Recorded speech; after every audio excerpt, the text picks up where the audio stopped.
Hello, greetings, and welcome. This is example 3 from week 7, where we're discussing chapters 3 and 4. In this particular example, it'll be relevant to chapter 4 on integer programming.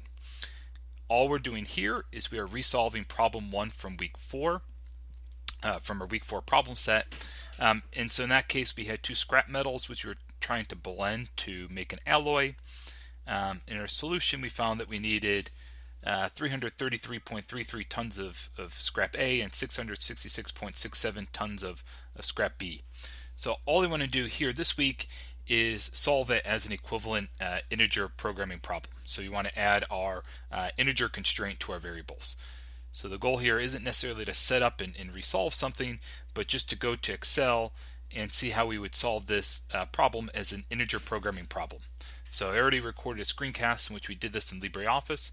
Here I want to do it in Excel just because how we add integer constraints is slightly different. So if I go over to Excel, so I'm on a remote desktop here.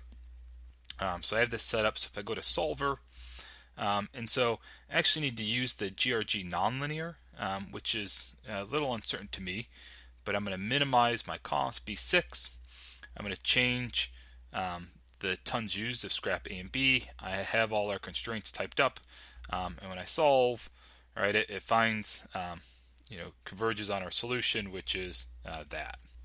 For some reason, if I go to simplex, it crashes, but that's okay. If I go to GRG nonlinear, I get our answer as we expect and as we found before. Okay. So all I'm going to do is to solve this as an equivalent integer programming problem. Let's make a copy.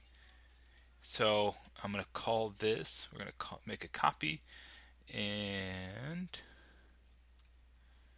okay, we'll rename this part 2.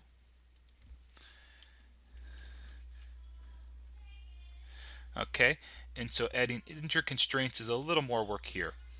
So basically I just need to do solver, and I'm going to need to go through and add constraints. And what I need to do is click on a variable, so variable A, and my constraint is that it's going to be an integer. Okay, and that's it. So I'll add that. And then my second variable B, I want to constrain so that is also an integer, okay. And so now I have these two integer constraints.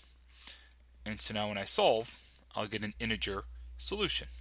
Okay, so that's it. So just to show you one more time, we need to add two more constraints.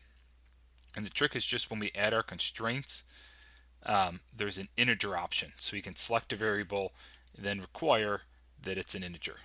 Okay, so hopefully that helps. That's how we've now have done this in Excel and LibreOffice Calc.